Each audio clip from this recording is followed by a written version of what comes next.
John O'Donovan was on in the past 48 hours talking about all the flags and tricolours that went up around the loch. There's an update there overnight, John. Yes, good morning. What has happened? Firstly, how many flags were we estimating? Oh, there must have been at least about 20 or 30, I'd say, if not more. Okay. All on the poles and things, or in houses? Yeah, on the poles, yeah, from the Lough up to Cork Road and around Belfihan, whatever. But they've all disappeared. They were taken under the cover of darkness. Again, of course, the sneaky stuff that's going on, like it happened before. The tricolour. Yeah, all tricolours, all flags. Yes, there's not one Ukrainian, one Palestinian flag, no matter where it was put up, was interfered with. But our sovereign tricolour has been ripped down last night under the cover of darkness by people who are not from this country who are being employed to do it. What are you talking about, not from this country being employed to do? How do you know that? Because they were caught before doing it and they were non-nationals and they were run out of it. And they're using a cherry picker. They're coming out at 2 o'clock in the morning when everyone's inside in bed. They haven't the bottle to do it during the day because they know what will happen. Because if I saw them, I would call the guards and they would be making a massive scene and others. But it's been done under cover of darkness and it goes right into the bowels of Cork City Council side. They are employing these people. They know what's happening. They don't want the tricolours. It's no put down to be that you're a racist now because you're declaring your sovereignty. And but hold on a second. Why would you flag at all that they're migrants or immigrants or non-Irish? Because these people and the connections we have in Dublin as well, it was the same. They were caught up there. They were non-Irish. They had no allegiance to the flag. They have no allegiance to our sovereignty. But how do you know any of that? If they're employed by someone, I don't know who they work for, to do that job. I mean, it's not as if they're doing it themselves out of malice or hatred. That's their job. Well, you see, they're doing it because they have no allegiance if they're asked to do that. Like, no city council working would take down the tricolour. If they were asked to do it, they would. Well, is that true? Is it that no Irish person or Cork person would do that job? No, the Dublin City workers as well, the council workers wouldn't take it down. They wouldn't take them down. And that's a fact, is it? That they have to get somebody who's not Irish to do it? At the start in Dublin, there was a few council workers came out. They were sent out, obviously, to do it. And there was people came across them, and they told them to stop doing it. And then they were told by the Dublin City Council, for their own safety, not to do it. So they employ these mercenaries now, in Cork as well. That's what's going on. Mercenaries. Mercenaries, that's the only word for them. They're not mercenaries. Like mercenaries be going around armed, going into people's countries and shooting up people and stuff. Well, there's more than one way of being a mercenary. You don't have to carry a gun. You can be doing this kind of stuff against the Irish people. When Norman and Cork will touch the tricolour, these people are. And the people inside the City Hall know who's doing it and who they are.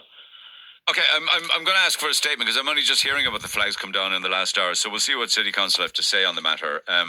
Yeah. I don't have to revisit all of this with you, but it's the implications of all of the tricolours that it's deemed to be in itself almost threatening. I never thought I see the DNA that our sovereign Irish flag that the lads in 1916 gave their young blood in the streets for, that would be deemed to be, to put it up. It's not the flag, it's what some people deem to be the message behind the number of flags. It doesn't matter. If you go over to America, people have flags all over the place, the stars and stripes. There was a time here, if you flew across, you had a special branch outside your door if you had a flag in the premises because you were put down as a fellow or your rate travel or something. That is a fact, yeah. Just ask people who went to it. How dare how dare we as Irish people try to hold on to our sovereignty, and declare our sovereignty. That's what's going on now. Okay, all right, let's see what City Council left to City Hall has to say on the matter, but the flags that were up were taken down overnight. Text 0868 104 106. Thanks, John. The Neil Prendeville Show on Red FM.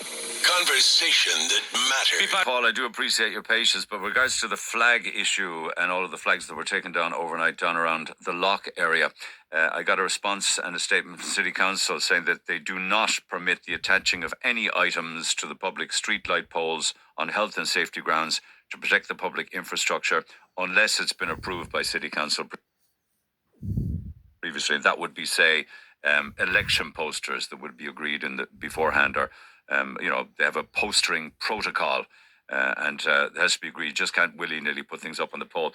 And it comes under, just like the ones, say for instance, going up in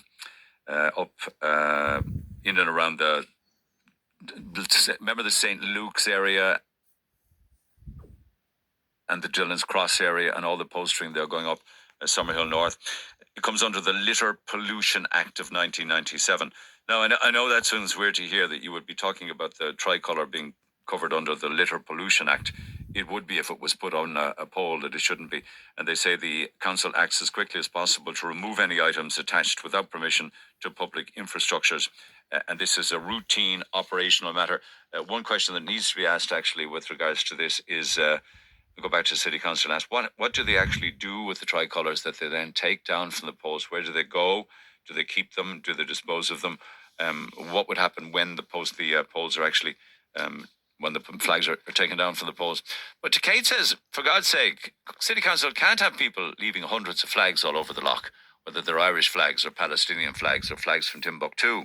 They do have their rules. If Council let them up, it would be a free-for-all. We'd have posters up all over the city. We'd have flyers stuck on every shop window in town. We'd have sandwich boards on every street corner. And people would be falling over chairs and tables. For heaven's sake, get over it. If the flags at the Lough fall, they could choke swans and ducks. Need I go on? Well, you covered an awful lot of ground there, but thank you for the text. I'm quite sure that the ducks and the swans are able enough to be able to get out of the way of a flying flag, but I'll probably never get that image out of my head now. Anyway, text 0868 104 106. So, Paul, good morning. I mean, are you disappointed or are you celebrating with the contents of that one? And then on flags, that guy John needs to go see a doctor. The conspiracies theories are eating his brain. Flying a flag is not a sign of patriotism. Getting out of bed and continuing in your country to work and make a living is. Why do you give people like him airtime? Why not? Last time I checked, this is a democracy and people are entitled to airtime and their own opinions. He first reported the story to me from the Lough. Every household should now go out and buy an Irish flag and put it up on their house in response to those flags being taken down. So thank you for all of those. Keep them coming. Text 0868 104 106. I did promise I'd turn back to a story.